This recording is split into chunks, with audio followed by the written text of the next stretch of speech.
Teman-teman, dalam halakoh ataupun kajian nongkrong di masjid kita pada malam ini, pertama-tama saya ingin merefresh semangat dan niat kita bahwa duduk di dalam majelis ilmu atau nongkrong di masjid seperti ini adalah salah satu bentuk tajdidul iman, memperbaharui iman. Salah satu bentuk dari recharging iman, nge-recharge kembali iman kita kepada Allah Subhanahu wa taala.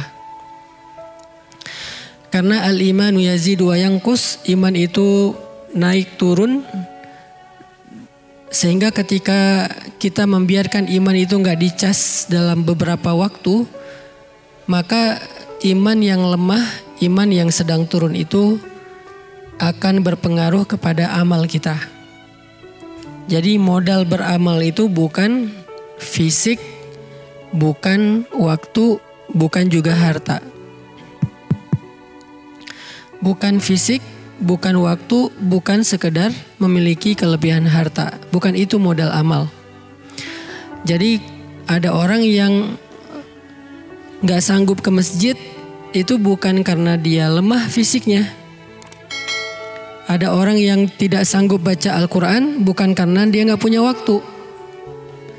Ada orang yang gak sanggup untuk memberi makan anak yatim, bukan karena dia gak punya harta. Ada orang yang gak sempat untuk melakukan sholat berjamaah, bukan karena dia sibuk dan dia lagi banyak kerjaan.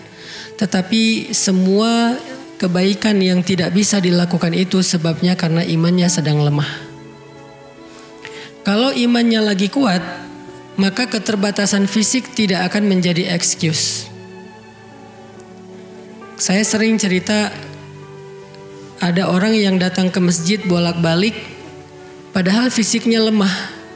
Misalnya kakek-kakek yang rumahnya jauh dari masjid, yang tenaganya sudah mulai lemah, bahkan kakinya gemetar untuk berjalan. Di beberapa masjid di Bandung ada yang untuk masuk ke dalam masjid harus naik tangga yang lumayan tinggi, kayak Masjid Al-Murabbi misalnya di daerah Setrasari, atau Masjid Istiqomah, atau Masjid Ukhuwah ya. Jadi untuk masuk ke dalam masjid dia harus naik tangga. Tapi kakek ini selalu istiqomah ke masjid walaupun fisiknya lemah. Sedangkan kita anak muda yang fisiknya kuat, yang insya Allah gak akan gemetaran kaki kita kalau naik tangga, ternyata gak sanggup ke masjid seistiqomah kakek ini. Itu menjadi bukti penyebab dari kita tidak beramal bukan soal kuatnya fisik, tapi soal iman.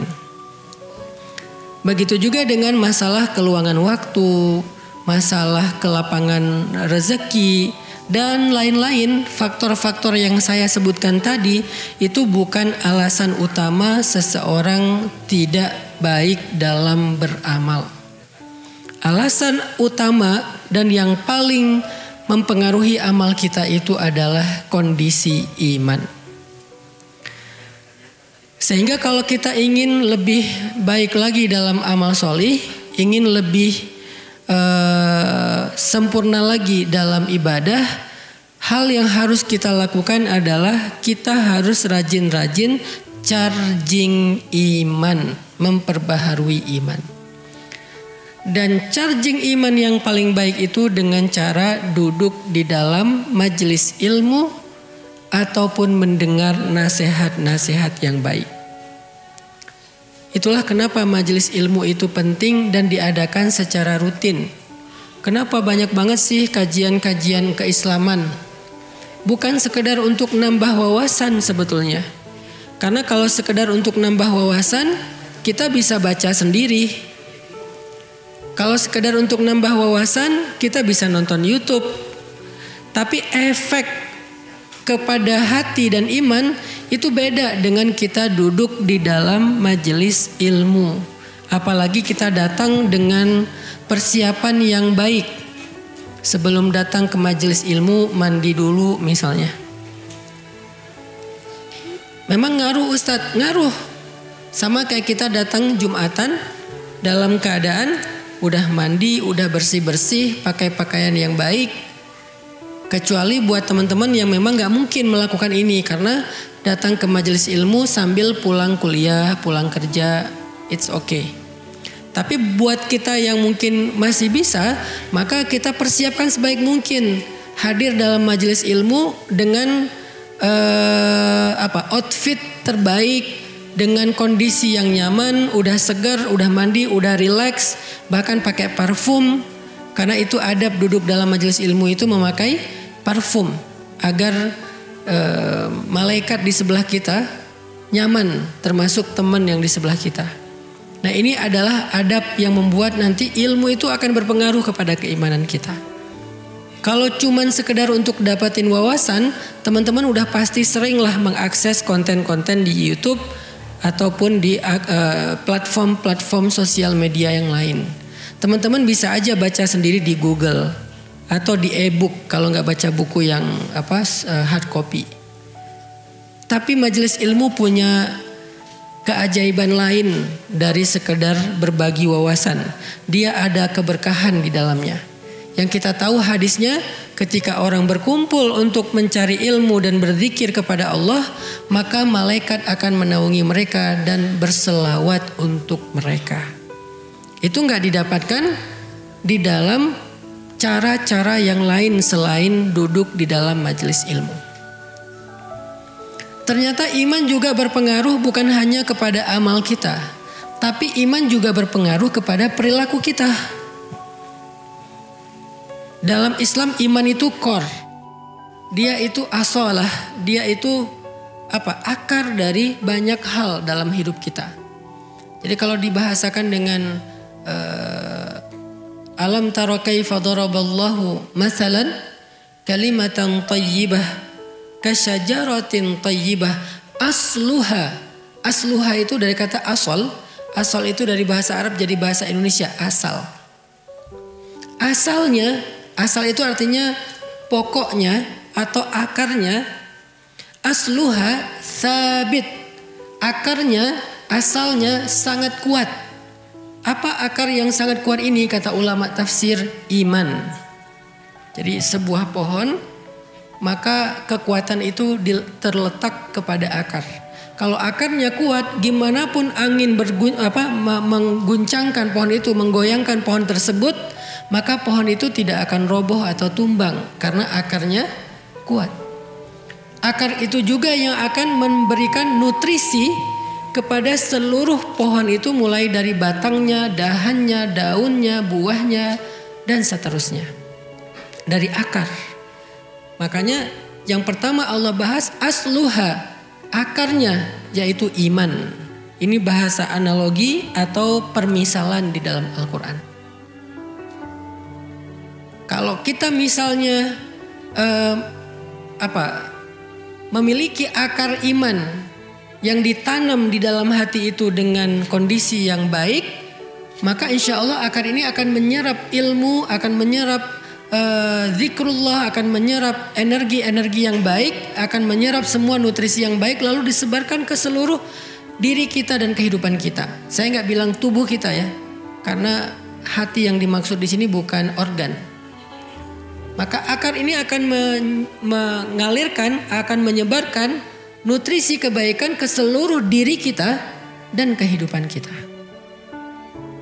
Tapi begitu akar ini keropos, begitu akar ini rusak, begitu akar ini nggak kuat, lemah karena cuma satu akar, maka kondisi diri kita dan kehidupan kita juga akan berpengaruh kepada yang tidak baik. Itulah kenapa iman itu harus di-refresh. Dia berpengaruh bukan hanya kepada amal solih atau ibadah, dia bahkan berpengaruh kepada perilaku kita. Kayak gimana maksudnya Ustadz? Iman mempengaruhi behavior, perilaku kita, akhlak kita. Nabi SAW bersabda, "Man kana yu'minu billahi wal yaumil akhir falyakul khairan aw liyasmut." Man kana yu'minu billahi wal yaumil akhir falyukrim dhaifah. man kana yu'minu billahi wal yaumil akhir falyukrim atau falyuhsin ila jarih atau falyukrim jarah. Kalimat awalnya sama, man kana yu'minu billahi wal yaumil akhir. Tapi dampaknya beda-beda. Yang pertama, siapa yang beriman kepada Allah dan hari akhir, hasilnya hendaklah dia berkata-kata baik atau diam. Itu perilaku. Kalimat yang lain, hadis yang lain, siapa yang beriman kepada Allah dan hari akhir, hendaklah dia memuliakan tamunya. Itu juga perilaku. Siapa yang beriman kepada Allah dan hari akhir, hendaklah dia berbuat baik kepada tetangganya. Itu juga perilaku. Artinya perilaku, akhlak dan karakter kehidupan kita sehari-hari ternyata dipengaruhi oleh kondisi iman. Terutama dalam kondisi-kondisi sulit. Kalau kondisi normal mungkin gak ketahuan nih betapa penting peran iman dalam mempengaruhi perilaku. Gak ketahuan kalau kondisi normal. Kayak gini, ini normal nih. Gak ketahuan. Ketahuannya pas lagi kondisi sulit atau ada ujian. Dalam kehidupan sehari-hari misalnya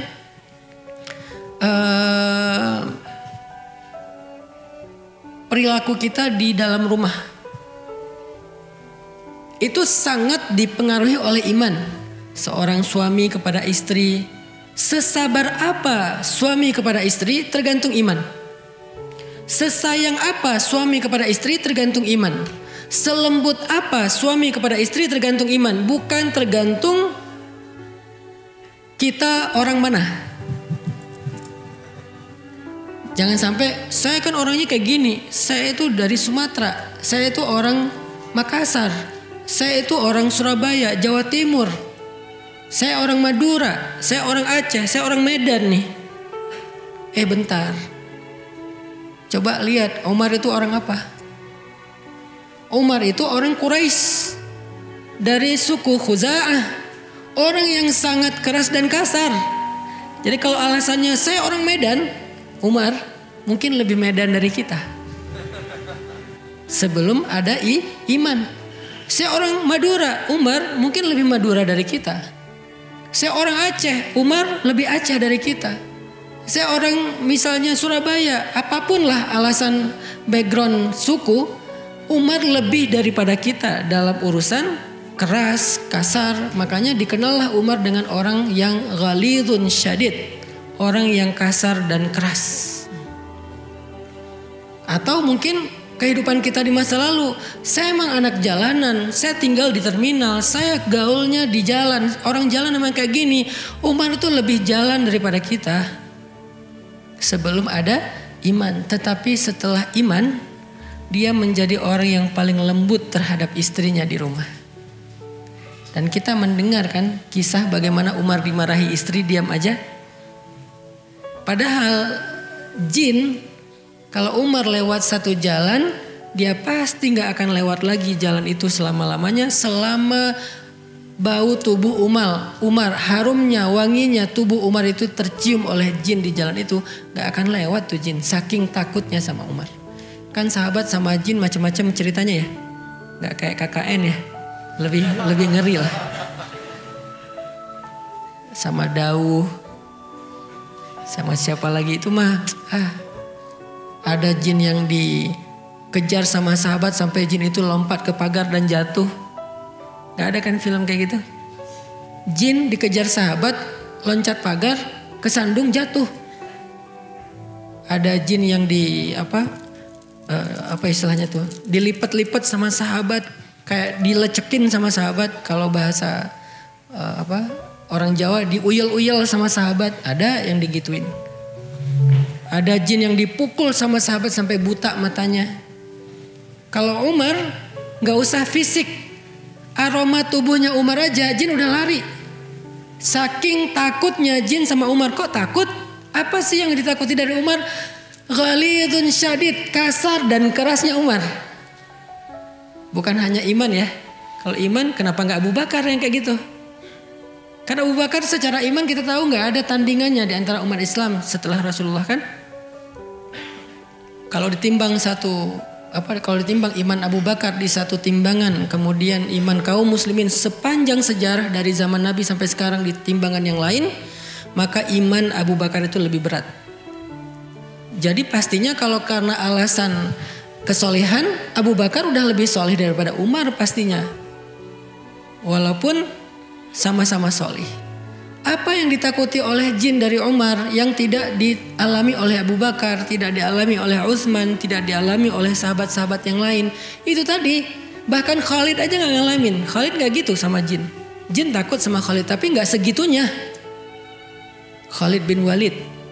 Siapa lagi jagoan-jagoannya Nabi? Sa'ad bin Abi Waqqas. Siapa lagi? Banyaklah keren-kerennya sahabat. Pastinya Ali bin Abi Thalib. Ali sebetulnya juga sangat ditakuti jin. Jin mengambil jarak dari Ali itu sekian jauh. Tapi Umar aroma aja ditakutin sama jin. Kenapa? Saking ghalidun syadid, saking keras dan kasarnya Umar, itu jin aja takut dengan kerasnya Umar. Gak bisa mungkin kita jabatan tangan sama Umar aja, tangan kita remuk dan Umar gak sengaja. Oh kenapa? Sampai ada yang patah. Saking kerasnya dan kuatnya Umar, jin takut banget tuh. Tapi orang kayak gini di rumah dimarahin istri, diam aja. Kenapa? Karena iman. Karena Nabi yang nyuruh gitu. Bersikap lemah lembutlah kamu kepada pasanganmu, kepada perempuan. Sehingga ketika perempuan marah, maka Umar bin Khattab akhlaknya terhadap istrinya menjadi baik karena iman di dalam hatinya. Begitu juga dengan perilaku yang di luar rumah. Mulai dari tetangga, mulai dari tamu, mulai dari dan seterusnya. Seperti yang kita pernah dengar kisah ada sahabat Ansor yang menyambut tamu di rumahnya.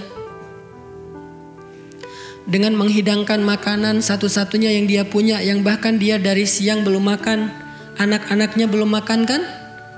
Pas malam tamu itu datang ke rumah mereka, mereka hidangkan makanan yang hanya cukup untuk satu orang dewasa, dihidangkan kepada orang tersebut. Lalu tamu itu merasa gak enak hati, ini gimana makannya, tuan rumah kok gak makan. Terus ini makanannya cuma sedikit, cukup gak kalau saya makan, nanti tuan rumah jadi gak makan misalnya.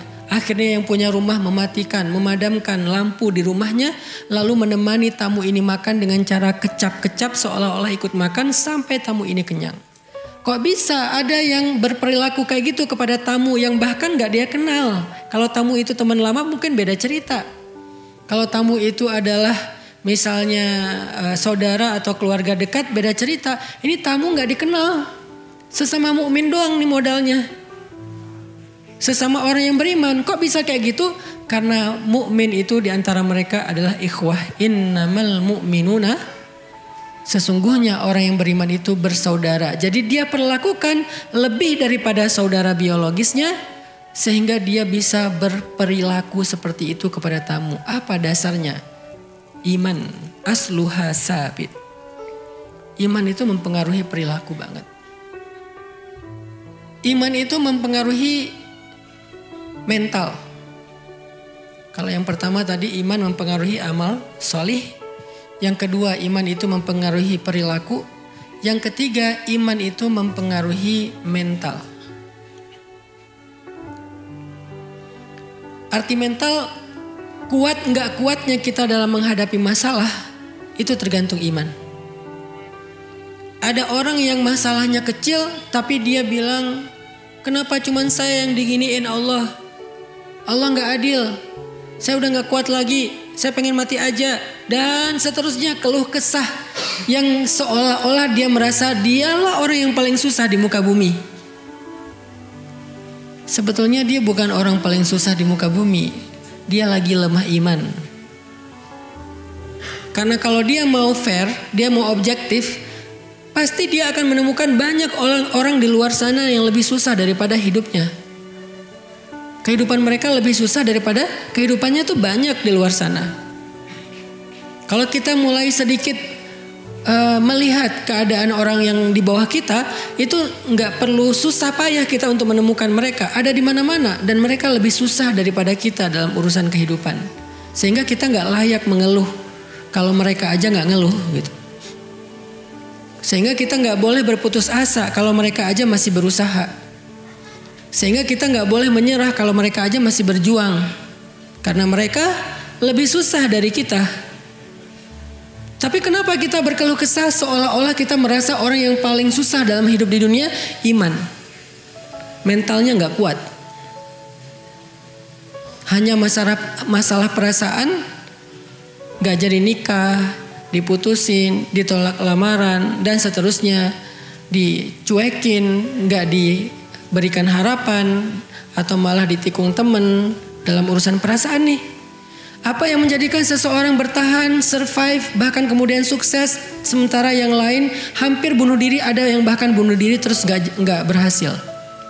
Apa yang membedakan mereka? Apakah masalahnya? Enggak. Masalahnya hampir sama di antara mereka. Yang membedakan mereka kekuatan iman yang mempengaruhi mental mereka. Jadi kalau hari ini banyak yang mengalami masalah mental atau mental illness, apapun namanya, mau bipolar, mau skizo, mau apapun namanya, maka harusnya hal yang perlu kita kuatkan adalah akar dari diri kita. Akar dari diri kita itu ada di dalam hati, namanya iman. Itu yang harus dikuatkan. Namanya masalah, semua kita punya masalah pasti.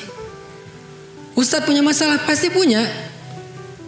Masalah kita itu setiap hari, cuman ada yang masalahnya pas satu fase masalahnya kayak naik banget, jadi banyak banget masalah kayak nggak beres-beres. Ada aja bertubi-tubi, ada fase yang landai, tapi tetap ada masalah, cuman nggak seperti yang fase tadi.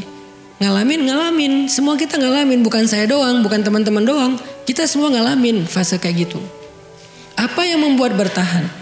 Dalam rumah tangga nih, buat yang udah nikah, ada fase ketika kayaknya lagi nyaman, tiba-tiba turun sampai nggak kebayang di bawahnya tuh. Kayak nggak kebayang, aduh kok berat banget, atau kok sesek banget kayak orang nyelam. Ada kalanya lagi kayak terbang gitu, slow, santai, bisa lihat view yang indah. Ada kalanya turun tapi masih nyaman karena ada di daratan atau di permukaan air. Ada kalanya nyelamnya cuma 5 meter, enak juga. 10 meter, 20 meter, udah mulai kayak ditekan, sesek, sakit kepala, telinga bunyi nguing-nguing, ya. Ada kalanya yang seperti itu, sehingga pengen nyerah, pengen naik ke permukaan cepat-cepat dan ninggalin pasangan kita di bawah. Ada. Apa yang membuat orang bertahan? Iman. Iman kayak gimana maksudnya? Iman yang mengajarkan dia bertahan, karena iman akan mengatakan la tai'asu min rahmatillah. Jangan berputus asa dari rahmat Allah. Inna nasrallahi qarib. Pertolongan Allah itu sudah dekat. Bertahan, sabar. Pertolongan Allah itu sudah dekat. Allah itu pasti nolong hambanya yang sabar. Gak mungkin dianggurin, gak mungkin ditinggalin, gak mungkin dicuekin, tuh gak mungkin. Iman yang bilang kayak gitu, gak mungkin. Ketika kita mengatakan, kok bisa sih Allah ninggalin saya? Pasti bukan iman yang ngomong itu. Yang ngomong itu siapa? Syak, keraguan. Kan lawannya iman keraguan kan? Wa minan nasi man yaqulu amanna billahi wa bil yaumil akhir wa ma hum bimu'minin. Ada orang yang mengatakan kami beriman kepada Allah, kami beriman kepada hari akhir, kata Allah. Dan mereka bukanlah orang yang beriman. Mereka bilang iman tapi kata Allah enggak. Kenapa? Karena di dalam hati mereka fi qulubihim marad. Marad apa? Penyakit apa yang ada di dalam hati mereka? Raib. Dzalikal kitabu la raib. Raib. Raib itu bahasa Arab yang jadi bahasa Indonesia. Raib itu hilang. Hilang di sini artinya apa? Diragukan keberadaannya. Berarti raib itu artinya ragu-ragu. Maka lawan dari iman adalah keraguan. Ketika kita mulai meragukan kebaikan, kebesaran, keagungan, kekuasaan Allah dalam konteks masalah pribadi kita, disitulah kita dalam kondisi lemah iman dan kemudian kita akan lemah dalam segala hal. Tapi ketika kita yakin kepada Allah, keagungannya, kebaikannya, kekuasaannya, kemuliaannya dalam konteks masalah kita, disitulah kita sedang kuat iman, maka insya Allah kita akan kuat dalam segala hal, termasuk kuat mental tadi.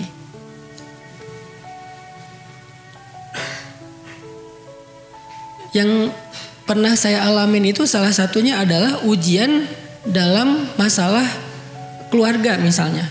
Itu kalau misalnya nggak kuat itu udah selesai. Tapi karena kita bertahan, pokoknya saya nggak akan pernah ninggalin pasangan saya. Pokoknya saya nggak akan berhenti untuk memberikan nafkah terbaik kepada pasangan saya. Gimana pun cara berjuangnya, mau berdarah-darah, mau kayak gimana, terus bertahan. Dan setelah beberapa waktu, Allah yang menentukan waktunya, bukan kita ya. Jangan sampai saya akan bertahan tapi dengan syarat setahun. Setelah setahun berarti ini salah Allah nih. Kan saya udah sabar. Bukan kita yang menentukan waktunya. Makanya ketika para sahabat bertanya, mata nasrullah, kapan datangnya pertolongan Allah? Allah tetap gak jawab besok. Allah tetap gak jawab nanti malam. Allah tetap gak jawab besok pagi atau kapan waktu yang spesifik, yang jelas gitu, enggak. Allah bilangnya ala inna nasrullahi qarib, udah dekat. Kenapa bahasanya dekat? Enggak disebutin aja dekat itu berapa lama lagi sih? Sejam, sehari, sepekan? Enggak, karena Allah pengen kita belajar yakin sama Allah, bukan bertransaksi sama Allah. Kalau Allah bilang angkanya, kita akan bertransaksi. Oke, ya udah saya sabar ya, sehari kan? Tapi karena Allah bilang sebentar lagi, ya udah Allah lebih tahu deh kapan waktunya. Saya ikutin aja flow-nya. Jadi iman yang akan menuntun kita, berbisik kepada kita, memberikan nutrisi dan kekuatan kepada kita dengan kalimat-kalimat iman. Ala inna nasrullahi qarib. La haula wala quwata illa billah. La haula itu bukan kalimat orang yang sedang kaget. La haula wala quwata illa billah. Bukan. La haula kalimat orang yang pasrah. Saya udah gak kuat, saya gak ada daya, tapi saya masih punya Allah yang maha kuat dan maha kuasa. Saya udah gak kuat nih, saya gak ada daya upaya nih. La haula wala quwata, saya gak punya daya, saya gak punya kekuatan. Wala quwata illa, tapi billah, saya masih punya Allah. Itu yang membuat kita bertahan. Saya gak bisa ngeharapin siapa-siapa nih. La ahli wala ashabi wala jari wala nas kullu nas fil ard. Saya nggak bisa berharap ke siapa-siapa, nggak keluarga saya, nggak tetangga saya, nggak sahabat saya. Terus gimana dong kalau saya nggak bisa berharap ke siapapun? Hasbi Allah, bukankah cukup bagi saya Allah? Ini yang dibisikin oleh iman kepada kita, sehingga kita memiliki kekuatan mental dalam menghadapi masalah kita, teman-teman. Insya Allah kita lanjutkan nanti setelah selesai sholat Isya. Barakallahu fikum. Bismillahirrahmanirrahim. Teman-teman yang dirahmati Allah Subhanahu wa taala, kita lanjutkan pembahasan tentang iman. Karena ini adalah pertemuan pertama kita setelah Lebaran, saya berharap prolog ini bisa menjadi penyemangat buat kita untuk selalu hadir dalam kajian-kajian kita ke depannya, bukan hanya di Masjid Nurul Falah. Nanti juga kita adakan kalau memang sudah waktunya, sudah siap di pesantren Cilengkrang, kemudian juga di masjid-masjid yang lain. Kita tadi membahas bagaimana iman itu mempengaruhi amal kita, ibadah kita, termasuk kayak orang yang bersedekah. Orang yang bersedekah itu berapa jumlah sedekahnya itu tergantung iman. Kalau dia yakin sama hadis Nabi, iman itu kan artinya yakin dan percaya ya. Kalau dia percaya kata Nabi, demi Allah tidak akan berkurang harta karena sedekah. Semakin dia yakin dengan kalimat itu ya semakin dia sedekahnya semaksimal yang dia bisa. Walaupun tetap ada fikihnya. Jangan sampai kita memberikan sesuatu yang menjadi hak waris kita, menjadi hak keluarga kita, sampai kemudian keluarga kita kelaparan. Kecuali dengan seizin mereka, kayak cerita sahabat tadi ya, yang ngasih makan kepada tamu dengan seizin istrinya. Tapi kalau nggak dengan seizin istrinya, dia zalim kepada keluarganya. Yang jadi pelajaran adalah kadang-kadang kita punya kelebihan rezeki pun tapi merasa sayang untuk diberikan. Dan kita merasa kalau udah sedekah itu uang kita berkurang. Kenapa orang merasa kalau sedekah uangnya berkurang? Karena dia ragu akan dikembaliin gak nih sama Allah. Cuman gak bisa ngomong. Yang berbicara di situ hatinya. Lisan kita gak mungkin bilang Allah ngembaliin gak uang saya. Gak mungkin. Tapi kita kan berkomunikasi dengan Allah lewat hati juga. Kadang-kadang dengan lisan kita berkomunikasi dengan Allah. Tetapi hati kita sebaliknya. Innallaha la yanzuru ila aswarikum wala ila a'malikum walakin yanzuru ila qulubikum. Allah itu berkomunikasi dengan kita bukan dengan fisik dulu, bukan zahir dulu, tapi hati kita. Jadi kalau lisan kita bilang amanna, hati kita bilang ragu, maka Allah bilang wa ma hum bimu'minin. Kenapa kita kayak ragu-ragu mau sedekah? Karena kita pikir ini dibalikin gak ya, dibalikin gak ya? Buktiin deh, buktiin sendiri. Saya nggak akan minta nih pakai apa, sini kasih, saya nggak akan minta gitu. Buktiin sendiri-sendiri aja deh. Karena kita masing-masing punya cara sendiri. Buktiin aja sendiri. Gimana kalau kita ngasih, nggak lama tuh, nggak lama, cepet banget. Berapa jumlahnya? Jangan tanya saya, Allah lebih tahu. Saya nggak berani menjanjikan angkanya karena bisa dikonversi dalam bentuk angka, bisa dikonversi dalam bentuk kehidupan, bahagia, hidayah, bisa juga untuk keluarga, anak kita, dan yang lebih baik lagi dikonversinya di akhirat. Jangan semuanya pengen diambil di dunia, terus akhirat kita sisanya apa? Kan kita nggak hidup sekali doang teman-teman. Kita hidup tuh 2 kali, mati yang sekali, hidup 2 kali. Dan dalam kehidupan kita di akhirat, kita juga butuh bekal seperti kehidupan di dunia. Tapi karena kehidupan di dunia ini kita nggak lama, bekalnya nggak banyak-banyak amat. Sedangkan kehidupan akhirat lama, susah, udah nggak bisa ikhtiar lagi. Di dunia kita masih bisa ikhtiar nih, di akhirat kita tinggal make yang di dunia, udah nggak bisa diikhtiarkan lagi. Itulah kenapa butuh bekal akhirat. Jangan semuanya pengen dihabisin di dunia. Kali 700 kali lipat. Kita sedekah 1000 pengen balik 700.000. Kok baliknya cuma 100.000? Kan 600.000-nya di akhirat. Karena kita butuh di akhirat itu lebih banyak daripada butuh di dunia. Kecuali di akhirat ada lapangan pekerjaan. Masih ada proyek-proyekan, masih bisa dagang. Masalahnya di akhirat gak ada itu. Adanya cuma nikmat dan kesusahan. Orang yang nikmat artinya dia mendapatkan rahmat Allah dan Allah merahmati dia karena amal-amal dia. Ini biar lengkap nih kalimatnya. Dia tidak mendapatkan nikmat karena amalnya, tetapi dia mendapatkan nikmat karena rahmat Allah. Masuk surga karena rahmat Allah, tetapi Allah merahmati yang beramal. Kan gitu ya. Kita gak masuk surga karena sholat. Kita gak masuk surga karena sedekah, karena puasa, karena amal solih. Kita masuk surga karena rahmat Allah. Ya. Terus pertanyaannya, siapa yang Allah rahmati? Yang beramal solih. Gimana Allah merahmati yang berbuat dosa, maksiat dan zalim? Kalau gitu di mana keadilan Allah? Kalau Allah sama-sama merahmati yang zalim sama yang terzalimi. Orang menyakiti kita, kemudian maaf nih bahasa lebih vulgar lagi. Seorang koruptor, seorang begal, seorang perampok yang belum bertobat nih ceritanya. Mengambil hak orang lain, merampas hak orang lain, menyakiti orang lain, sama masuk surganya dengan korbannya. Terus di mana keadilan Allah? Kecuali dia sudah bertaubat.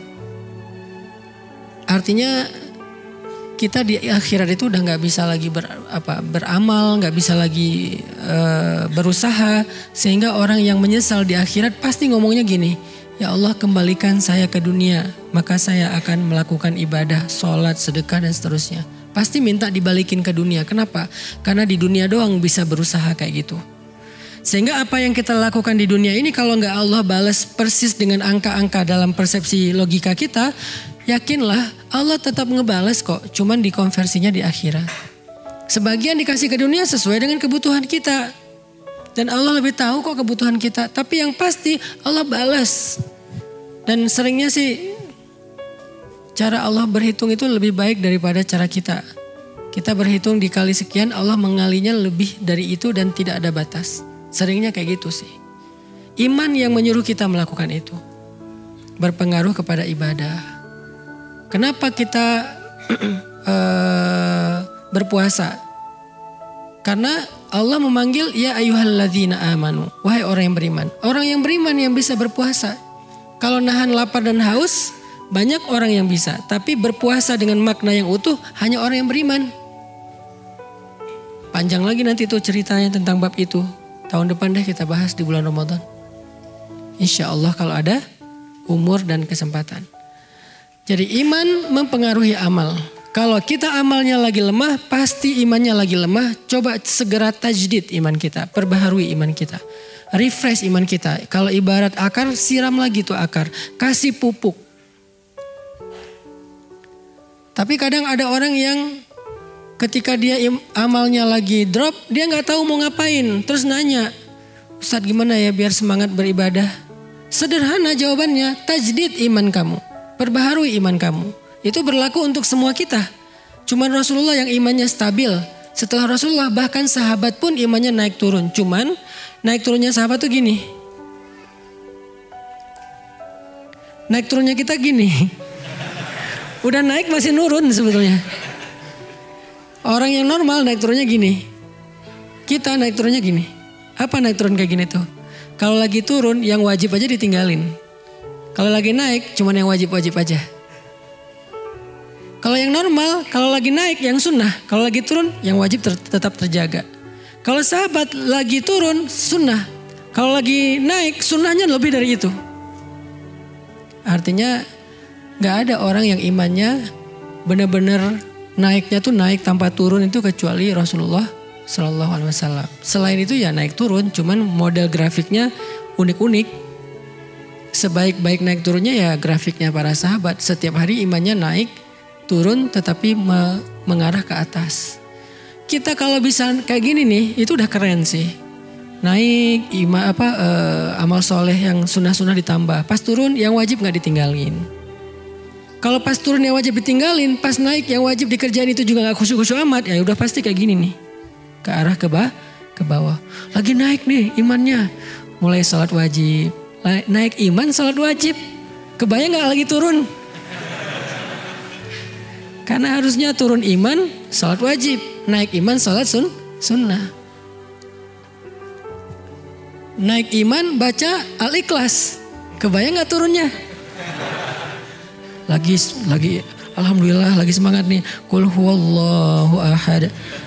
Naik iman. Turunnya baca kitab yang lain kali ya. Nah ini artinya iman mempengaruhi ibadah. Iman mempengaruhi perilaku tadi. Kayak misalnya Abu Bakar pernah marah sama orang. Gara-gara apa marah? Gara-gara ya wajar sih marah. Gara-gara orang itu memfitnah putri kesayangan Abu Bakar dengan fitnah yang keji. Yaitu selingkuh atau zina. Lebih parahnya lagi orang itu ternyata selama ini sering dibantu sama Abu Bakar. Seringnya bukan berarti seminggu sekali, hampir setiap hari dibantu sama Abu Bakar. Dibantu ini, dibantu itu, terus saja. Bahkan bisa dibilang dia udah kayak dinafkahi Abu Bakar tuh. Tega-teganya memfitnah Aisyah. Marah Abu Bakar, sumpah demi Allah saya gak akan bantu dia lagi. Wajar sih, kalau kita mungkin lebih dari itu. Karena anaknya difitnah. Ternyata turun ayat menegur Abu Bakar. Apakah kamu gak suka jika Allah memaafkan kesalahanmu? Maka maafkanlah. Kalau pengen dimaafin sama Allah.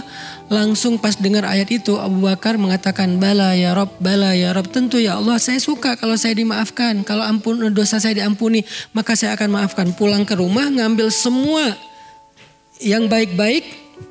Gandum terbaik, korma terbaik, apalagi roti terbaik diambil. Baju terbaik dibawa ke rumah orang tersebut, dia hadiahkan, dia sedekahkan, dia bilang kalau kamu butuh apa-apa bilang ke saya, mulai hari ini saya akan memberikan kamu kebaikan 2 kali lipat daripada sebelumnya.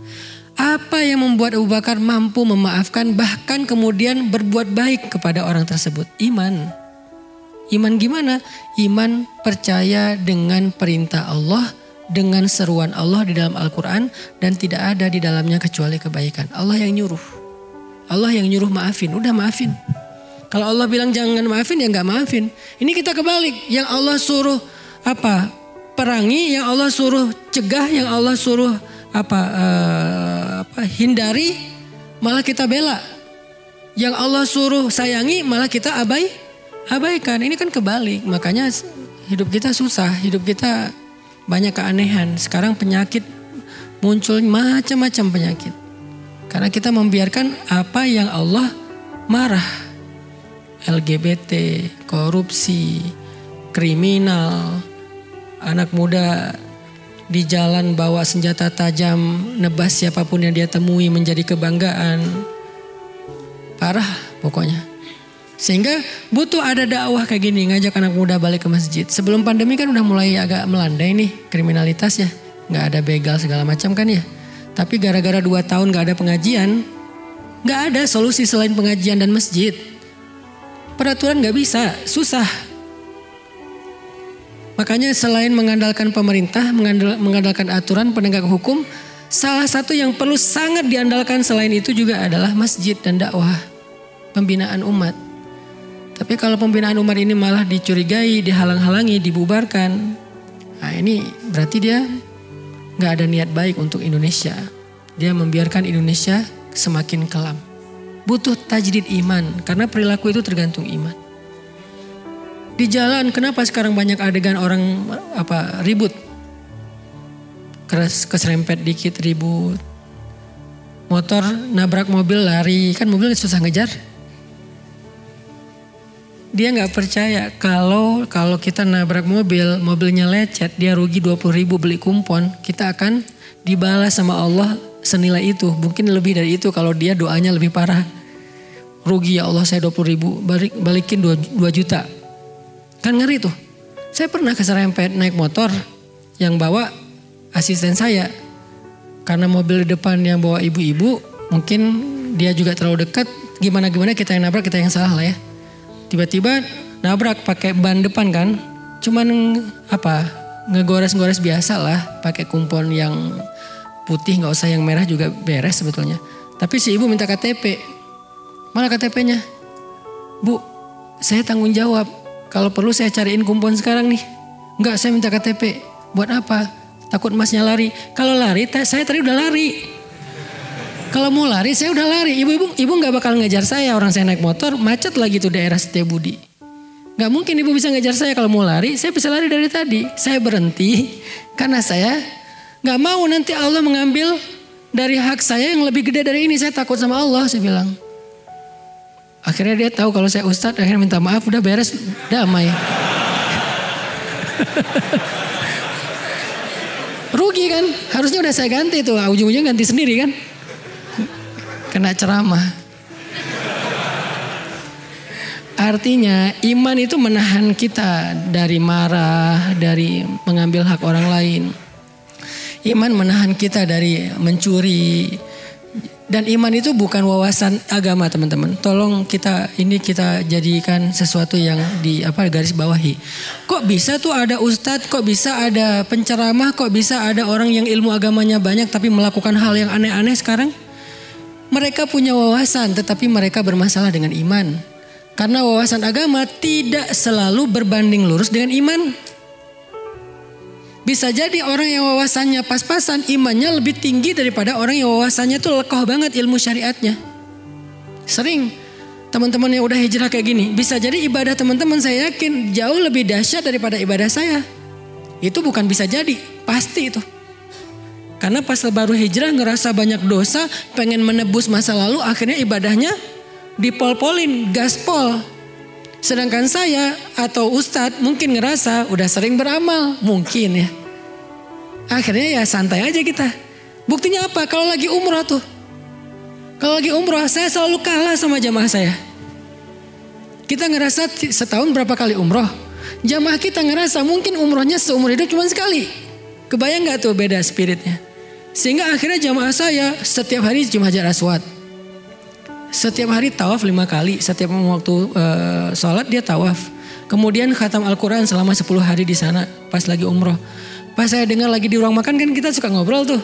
Alhamdulillah Ustaz hari ini cium Hajar Aswad. Oh Masya Allah ibu, perasaan saya udah berapa kali umroh belum pernah. Kenapa Ustadz kalah sama dia? Karena ilmu agama tidak selalu berbanding lurus dengan Iman. Makanya yang kita lagi belajar di sini bukan wawasan. Teman-teman kalau mau dapat ilmu agama lebih, bukan belajar ke saya, belajar ke Ustadz Abdul Somad, belajar ke Ustadz Ali Hidayat, belajar ke Gus Baha. Ini kan orang-orang yang fakih dan alim di bidang agama. Kalau saya cuman seorang dai, bisa ngajak untuk nge-refresh iman, semangat iman tentang kebesaran Allah. Karena kita belajar iman, biar naik nih iman kita. Kalau iman naik, insya Allah amal, perilaku, mental menjadi lebih baik. Jadi teman-teman jangan heran ya kalau misalnya ada ustadz apapun namanya, kiai atau habib, dia orang yang tahu banget ilmu agama, halal haram kok melakukan hal yang aneh. Itu dia punya wawasan tetapi tidak punya iman. Itu juga sangat kita sayangkan. Makanya yang kita coba duduk dalam majelis ilmu itu tujuannya pengen belajar iman. Belajar iman itu isinya apa Ustadz? Belajar kebesaran Allah. Udah itu aja. Saya nggak mau memperluas pembahasan kemana-mana. Saya nggak bahas tentang fikih. Karena fikih akan mudah ketika kita beriman. Fikih terasa jadi beban dan berat kalau iman kita lemah. Kenapa 13 tahun di Mekah fikih belum terlalu kompleks? Ayat-ayat syariat belum turun kecuali sedikit sekali. Kenapa? Karena sahabat sedang dibina dulu imannya selama 13 tahun. Begitu nanti sampai ke Madinah hijrah, turun ayat syariat, ini boleh, ini nggak boleh, ini halal, ini haram, ini lakukan, ini tinggalkan. Semuanya menjadi mudah buat mereka hasil dari kekuatan iman selama 13 tahun. Tapi kalau dibalik fasenya, baru belajar langsung, baru masuk Islam langsung, lakukan ini, berat, nggak akan kuat. Muncullah, Islam mah beban. Saya nggak berani hijrah, belum siap. Saya belum siap untuk ini, belum siap untuk itu. Yang belum siap itu bukan apa-apa, imannya yang belum siap. Maka yuk kita belajar iman, supaya buruan bisa siap. Kenapa ada orang yang meninggalkan satu pekerjaan, yang orang lain itu menginginkan pekerjaannya? Karena di dalamnya ada syubhat. Kalau karena di dalamnya ada syubhat, orang lain kok mau yang syubhat? Karena iman. Iman yang membuat dia berani dan mengambil resiko untuk meninggalkan pekerjaan yang penghasilannya besar karena di dalamnya ada syubhat atau yang haram. Sedangkan yang lain yang imannya lemah atau mungkin belum punya iman, dia tidak melihat itu. Buat dia mana yang menguntungkan dan menghasilkan, bukan mana yang baik dan diridhoi Allah. Buat kita yang gak baik, gak diridhoi Allah, itu bukan rezeki.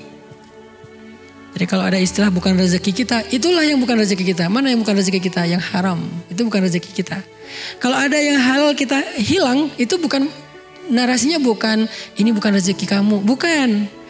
Narasinya Allah mau mengganti dengan yang lebih baik dengan ini. Yang bukan rezeki kita itu yang haram, udah itu aja. Jangan sampai kita berpikir ketika kita kehilangan sesuatu, memang bukan rezeki saya. Rezeki kita itu. Tapi kalau kita sabar, Allah pengen mengganti yang lebih baik. Yang bukan rezeki kita itu yang haram atau yang syubhatnya kebanyakan. Kalau yang syubhat-syubhat dikit di zaman ini agak susah. Itu pilihan pribadi. Tetapi kalau pilihan dalam bahasa dakwah, kita gak boleh terlalu memberatkan seperti itu. Yang jelas-jelas haram itu bukan rezeki kita. Sehingga kita tinggalkan. Nanti makan apa? Iman yang akan menjawab. Bukankah Allah yang ngasih makan? Sehingga ketika seorang ulama ahli ibadah berangkat haji, setelah setelah istri dan anak-anaknya ridho, tidak meninggalkan nafkah kecuali untuk kebutuhan 3 hari. Lalu ketika mereka udah lapar, istrinya ngeluh kepada anak perempuannya, kamu sih yang menyemangati ayah buat haji. Akhirnya sekarang kita gak tahu mau makan apa, gak ada yang menafkahi kita. Anak perempuannya yang solehan nanya kepada ibunya, ya ummah, wah ibu, ayah kita itu ar-razzaq atau akilur rizki, pemberi rezeki atau pemakan rezeki. Ayah itu pemakan rezeki atau pemberi rezeki? Kata ibunya, ya sama dengan kita, akilur rezeki, dia pemakan rezeki, sama dengan kita, bukan razzaq, bukan pemberi rezeki. Kalau gitu wahai ummah, pemakan rezeki telah pergi, tetapi pemberi rezeki tidak akan pernah meninggalkan kita. Ini kalimat iman yang membuat seseorang kuat. Yang saya sering kali bilang, kenapa Ustadz berangkat ke Mesir padahal gak punya modal apa-apa, bahkan gak bawa uang serupiah pun.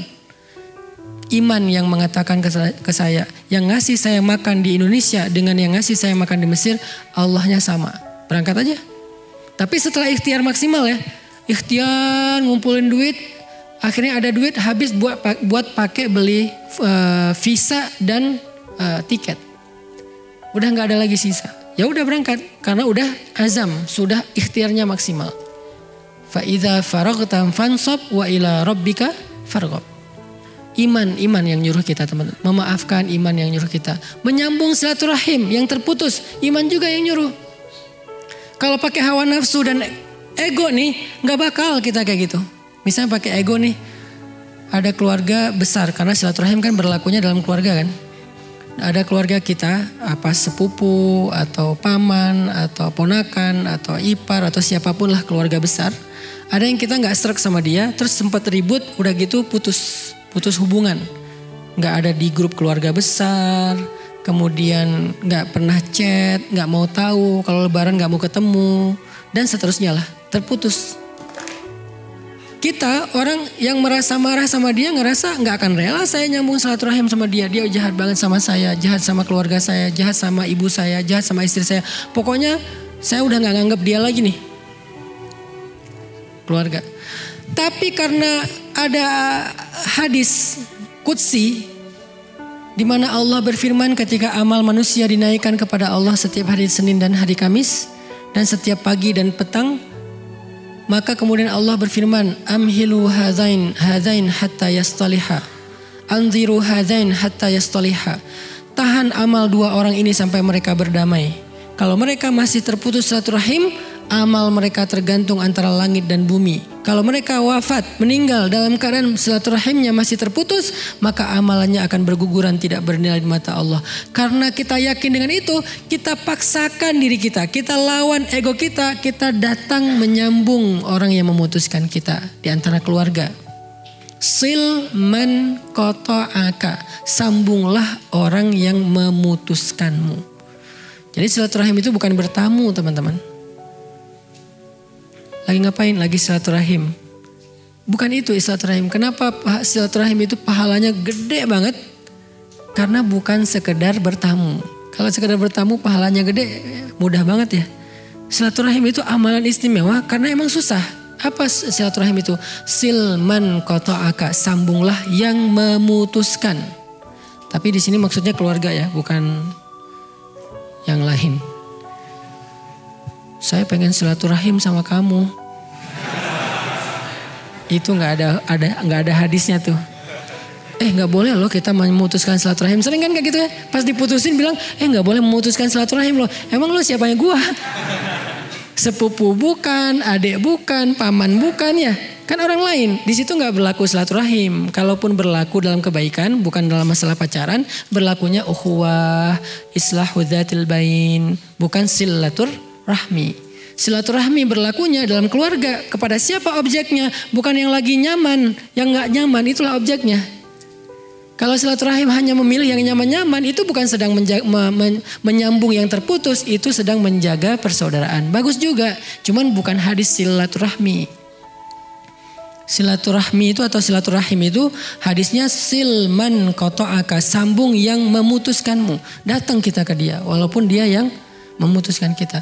Setelah datang ternyata dia gak membuka pintu, minimal tanggung jawab kita sudah tertunaikan sehingga amal kita terangkat kepada Allah. Tinggal amal dia yang tergantung di antara langit dan bumi. Kita mah enggak.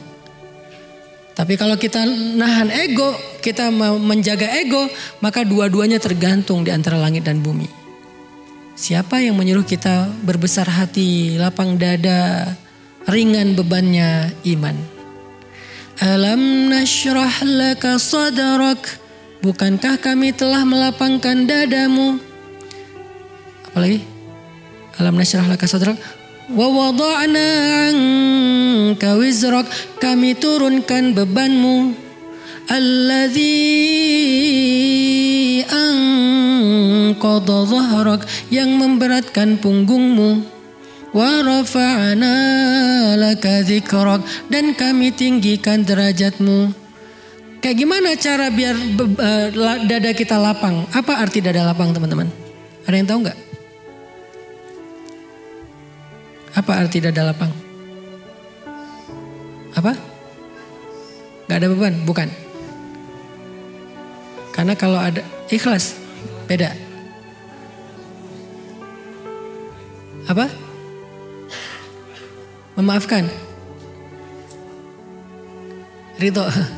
Oke, semuanya mirip-mirip.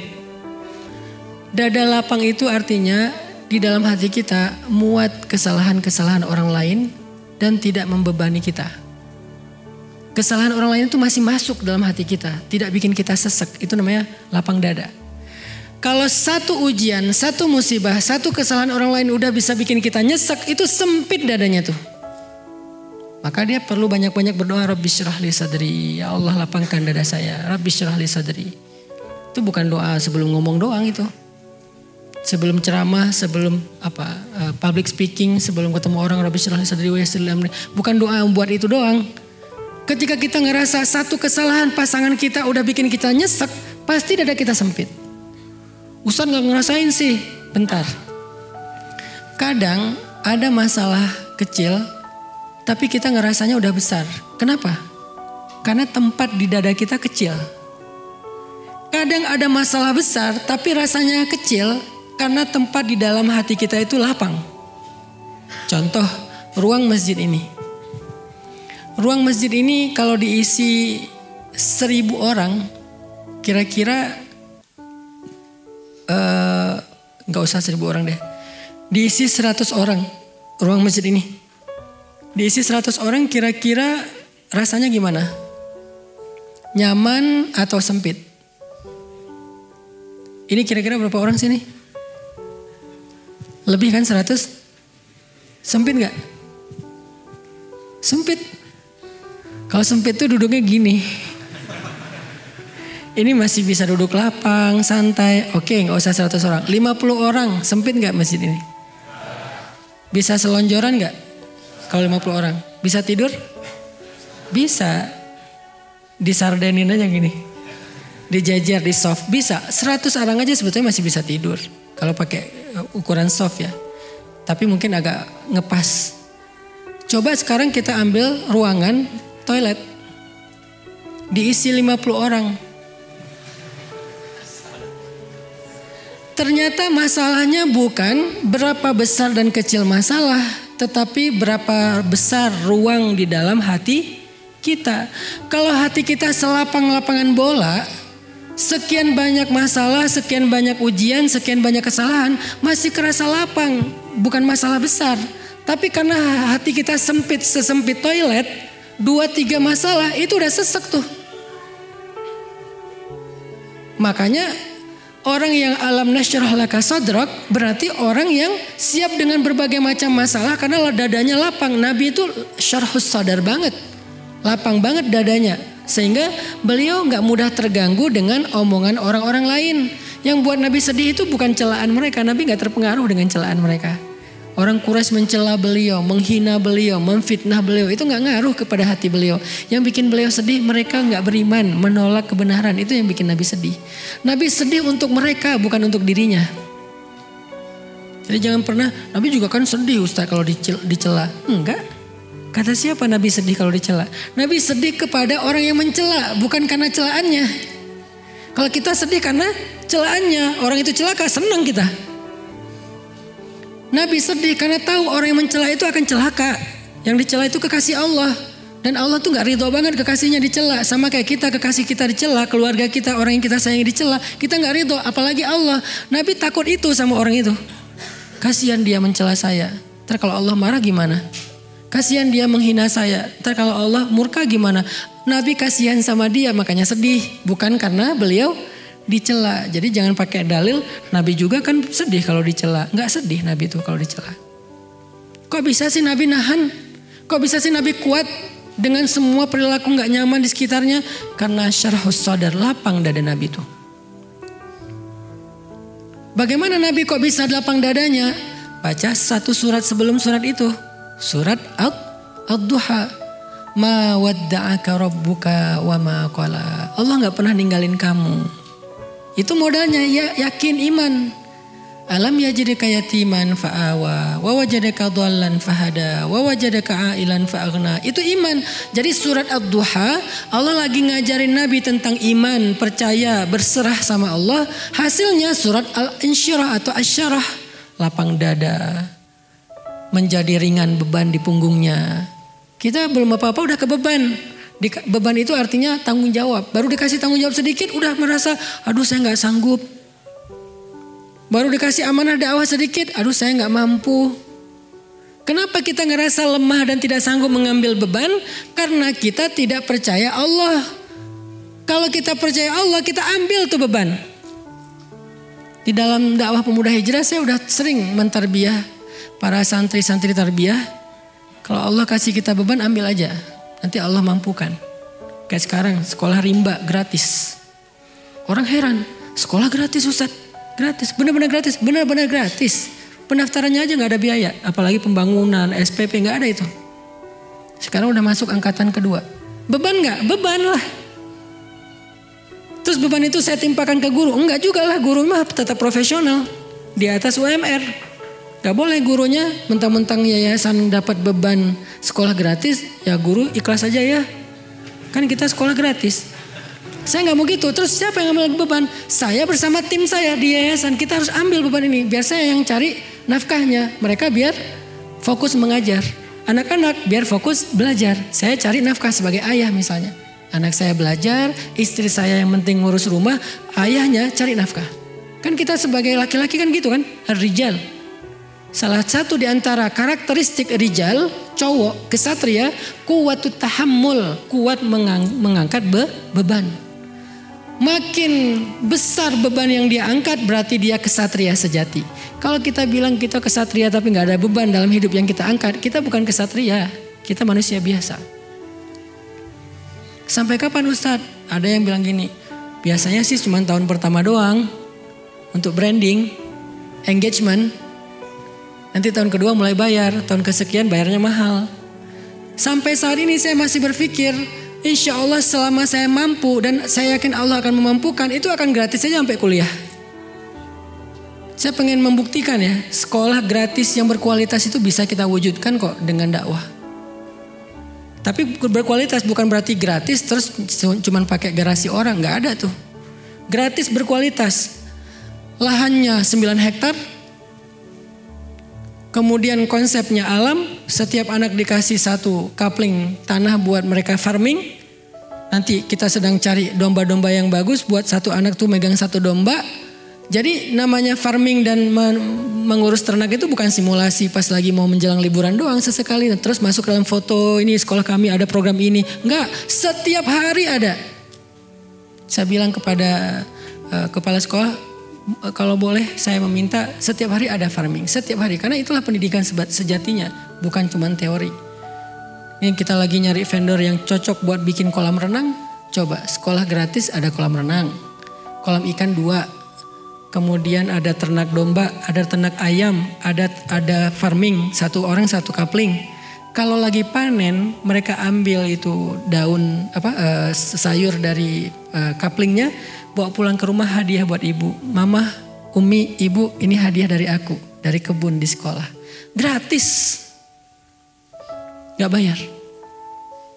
Dapat telur kampung dari ayam yang diternak, bawa pulang ayam, pakai pita, ikat.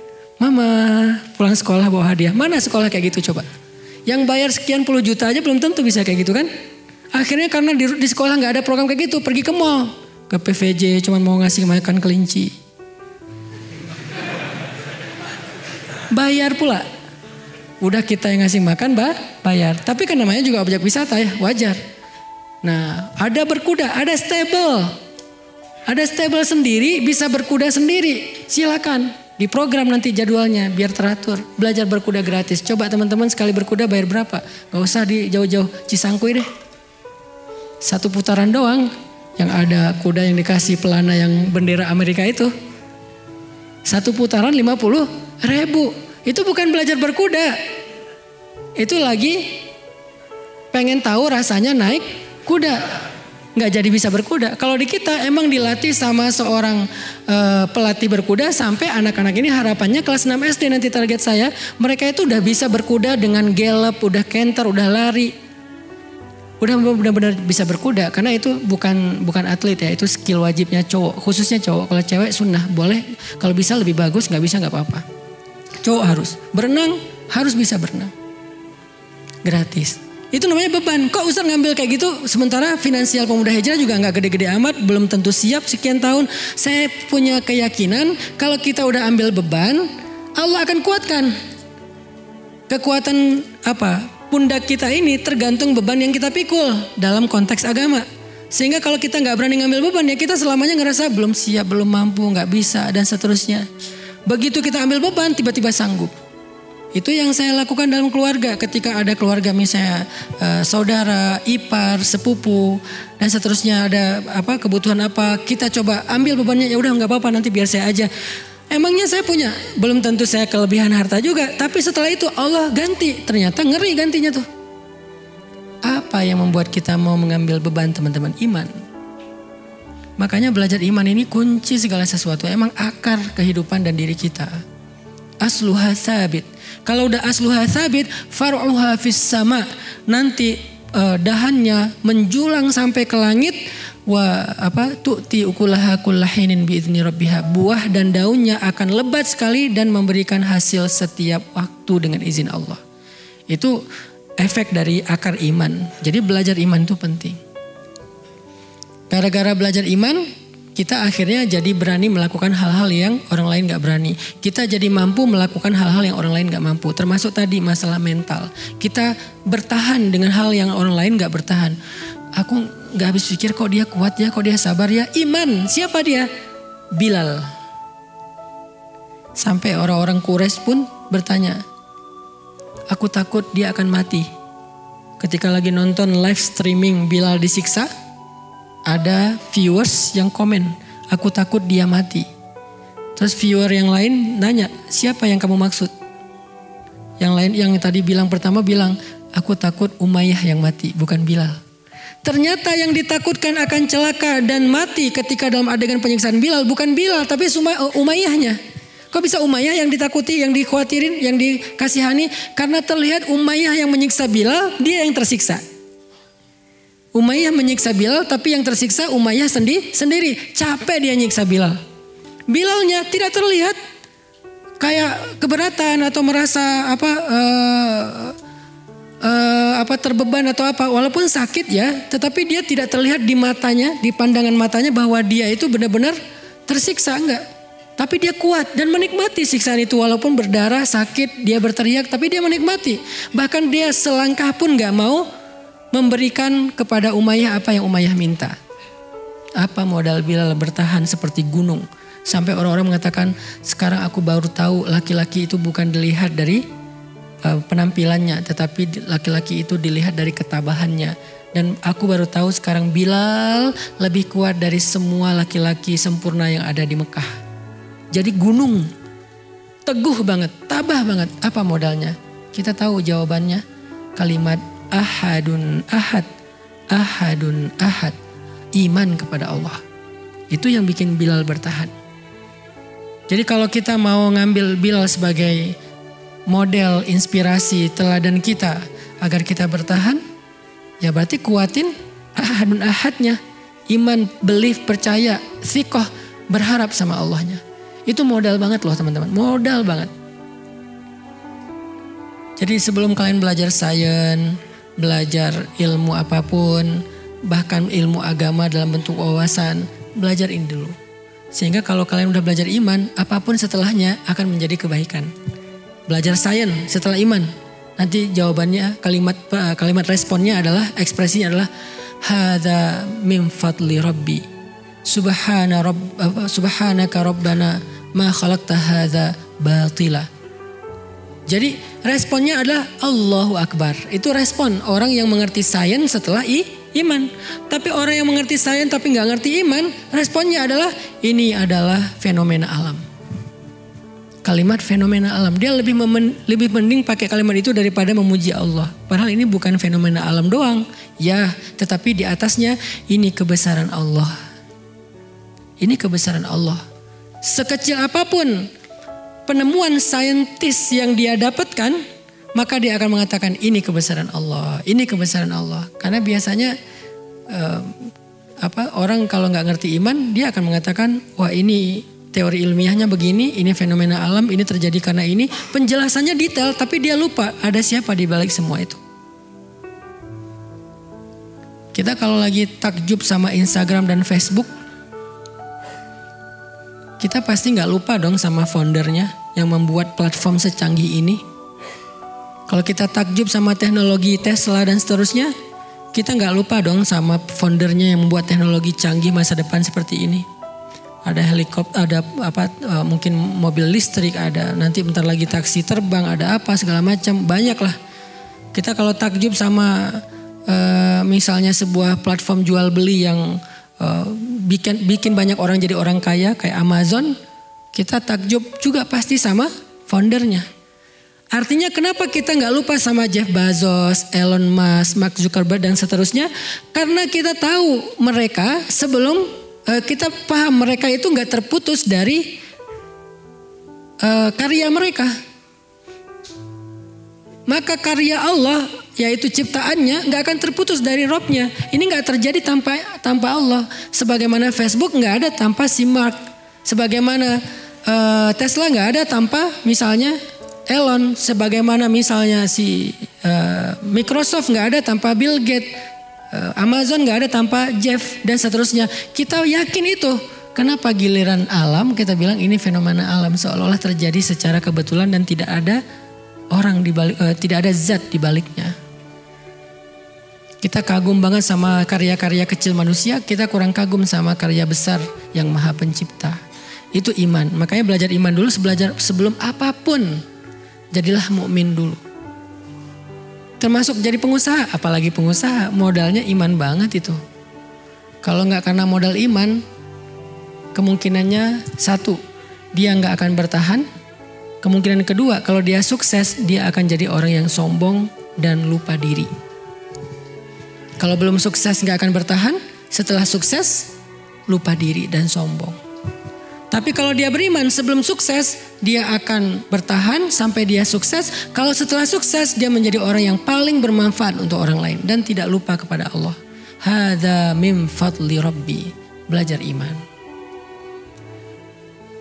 Bagaimana cara kita belajar iman, teman-teman? Belajar iman duduk dalam majelis ilmu, mendengarkan nasihat-nasihat tentang Allah. Jadi kita nongkrong ini lagi ngomongin siapa nih? Ngomongin Allah. Kita nggak ngomongin artis, kita nggak ngomongin tentang berita yang lagi viral, kita nggak ngomongin tentang diri kita lagi ngomongin tentang Allah. Itu tujuan kita duduk dalam majelis ilmu. Semua tema saya bisa dibilang itu sebetulnya tema akidah, cuman dalam konteks-konteks yang berbeda. Jomblo fisabilillah itu akidah banget itu. Kok bisa Ustaz? Kan ada statementnya. Serahkan aja hatinya kepada Allah, biar Allah yang menggenggam hatinya. Jadi jangan kamu yang genggam, putusin, udah gitu serahin sama Allah. Itu kan ilmu akidah. Karena akidah itu solusi, iman itu solusi. Kalau bukan karena kita yakin sama Allah, nggak berani juga kita mutusin ya. Nanti kalau jadi sama yang lain gimana? Nanti kalau dia berubah pikiran gimana? Allah yang menjaga hatinya. Tapi terjadi Ustadz, setelah diputusin jadi sama yang lain. Artinya Allah memang pengen ngasih kamu yang lebih baik dari dia. Emang kamu lebih tahu dari Allah? Allahu ya'lamu wa antum la ta'lamun. Allah lebih tahu dan kamu nggak tahu. Mana? Ya sabar.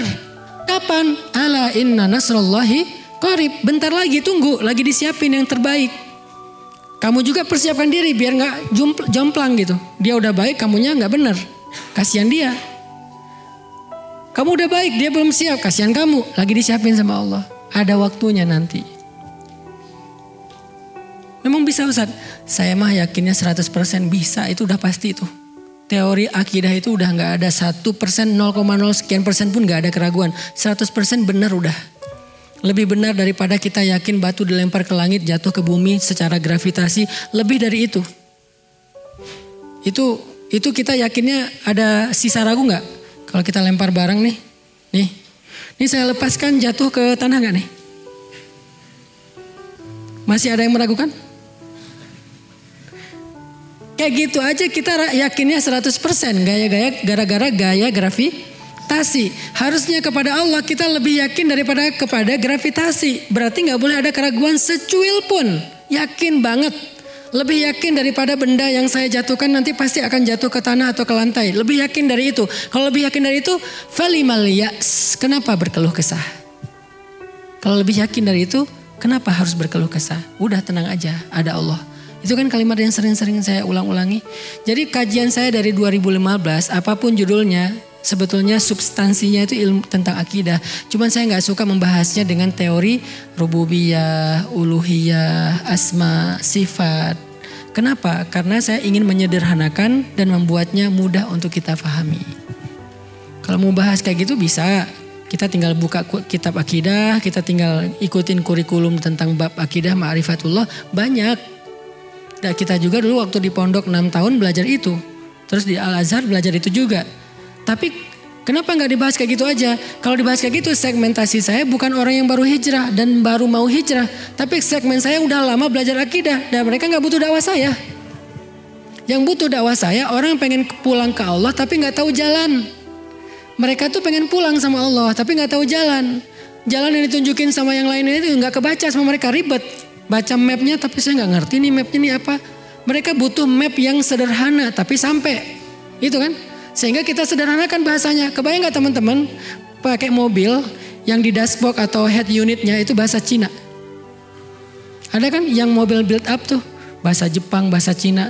Mau mencet oke aja kita bingung. Mana nih oke-nya? Kita cari yang paling kecil. Biasanya oke kan 2 huruf tuh.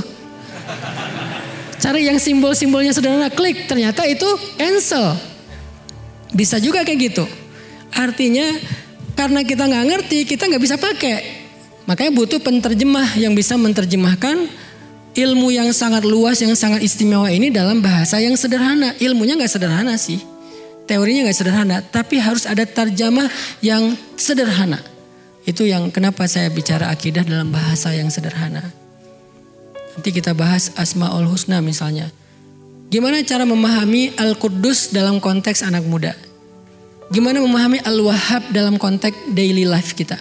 Gimana memahami tentang Al-Malik dalam konteks kehidupan sehari-hari kita? Itu kan memahaminya tentang akidah, cuman pembahasannya yang harus praktis. Jadi ada action orientednya. Harus bisa langsung diamalkan.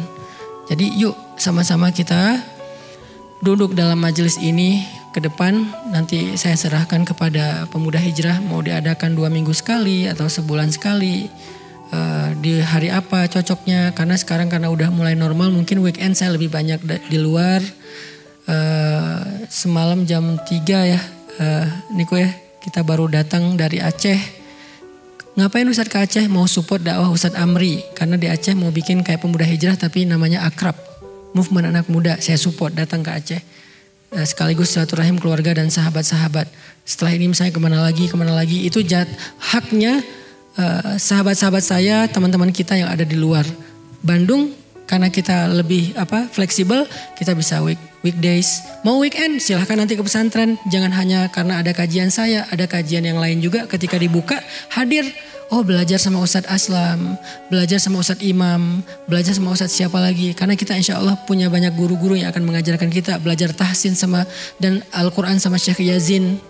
Sehingga nanti kita terus mengasah iman kita. Kalau bisa pas belajar kayak gitu, minta nasihat iman aja sedikit.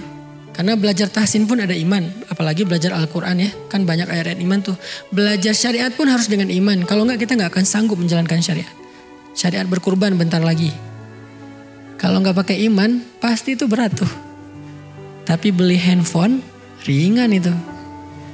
Handphone iPhone 14 bentar lagi keluar. Yang katanya di belakang juga udah bisa ada touchscreen-nya di belakang. Berapa harganya? Yang paling murahnya 18 juta. Oh murah banget loh. 18 juta. Kalau yang Pro Max 30 juta. Oh dapat yang kayak gini 30 juta. Worth it banget ya. Giliran kambing domba cuman 4 juta yang ideal.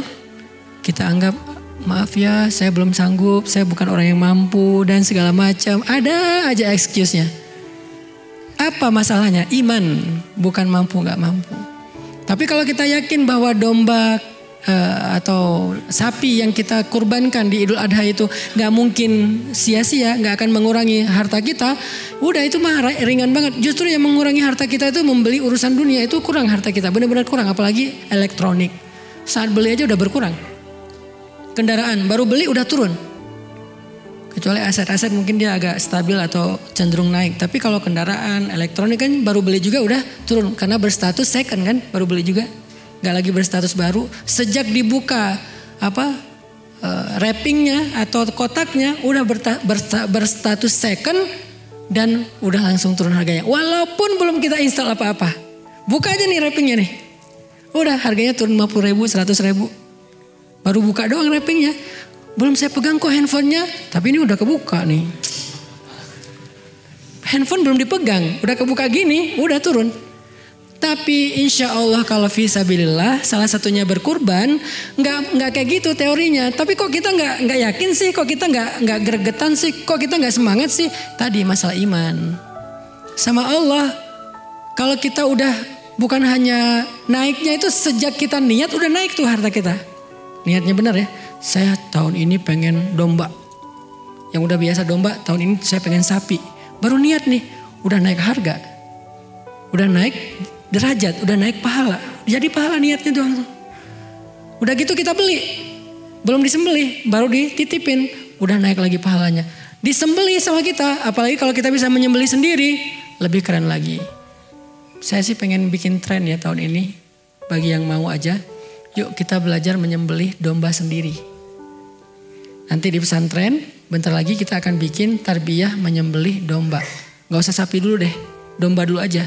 Buat anak muda yang sudah mau menyembelih domba tahun ini, berkurban domba, tolong usahakan mulai tahun ini kalau bisa nih ya, bagi yang serius nih, mulai nyembelih sendiri deh biar sempurna ibadahnya. Jangan disembelih orang. Kan biasanya masalah di Idul Adha itu susah nyari jagal ya. Jagal laris manis tuh. Dari pagi nyembelih sampai malam, malam tidur gak sengaja. Saking laris refleks gitu kan. Wah, kerjaannya siang-siang wah sepanjang tuh air to grul tuh. Anak saya yang paling kecil gara-gara ngelihat saya nyembelih sampai hari ini asal digendong. Saya gendong dia. Udah gitu salah. Takbir dulu. Allahu Akbar, Allahu Akbar. Nggak gini dia. Kalau gini berarti dia salah. Karena dia ngelihat kita udah dapat tarbiyah tentang cara menyembelih yang benar.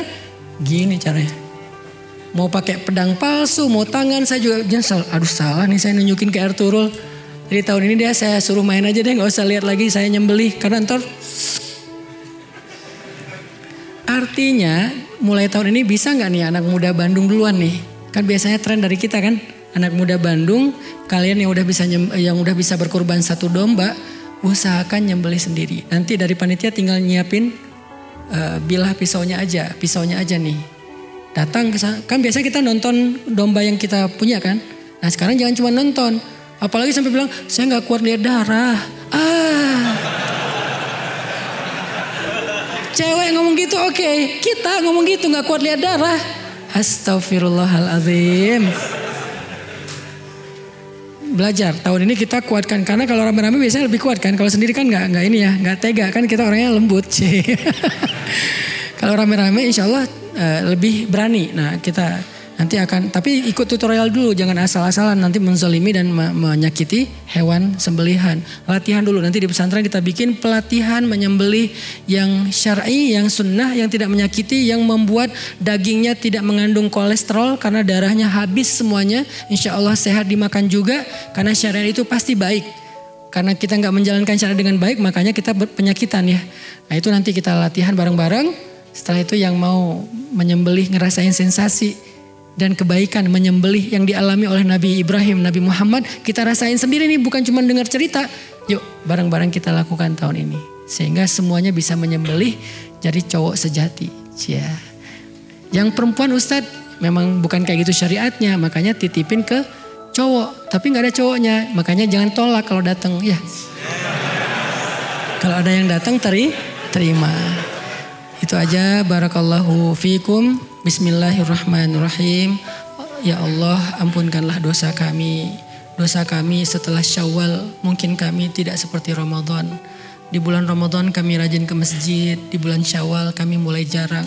Di bulan Ramadan kami membaca Al-Quran, di bulan Syawal mungkin sampai hari ini belum khatam. Di bulan Ramadan kami menahan diri dan hawa nafsu, di bulan Syawal kami tidak mampu. Di bulan Ramadan kami rajin itikaf, betah di rumahmu, tetapi di bulan Syawal kami lebih betah di rumah kami. Ya Allah, maafkan kesalahan kami ya Allah. Tidak ada niat kami untuk meninggalkanmu dan lebih tertarik dengan Ramadan. Sesungguhnya Ramadan itu adalah syariatmu. Ramadan telah pergi tetapi engkau bersama dengan kami. Ya Allah, istiqomahkan kami dalam ketaatan seperti bulan Ramadan, walaupun kami berada di bulan-bulan yang lain. Sehingga ketika kami istiqomah dan dawam, engkau juga akan selalu menemani kami dan merahmati kami. Ya Allah, berkahilah majelis kami ini dengan majelis yang penuh rahmat, yang di dalamnya kami belajar iman tentang engkau. Tambahkanlah iman kami lewat majelis ilmu. Jangan biarkan kami termasuk orang-orang yang ragu kepadamu. Rabbana atina fid dunya hasanah wa fil akhirati hasanah wa qina adzabannar. Walhamdulillahirabbil alamin. Subhanakallahumma wa bihamdika asyhadu an la ilaha illa anta astaghfiruka wa atubu ilaik. Assalamualaikum warahmatullahi wabarakatuh.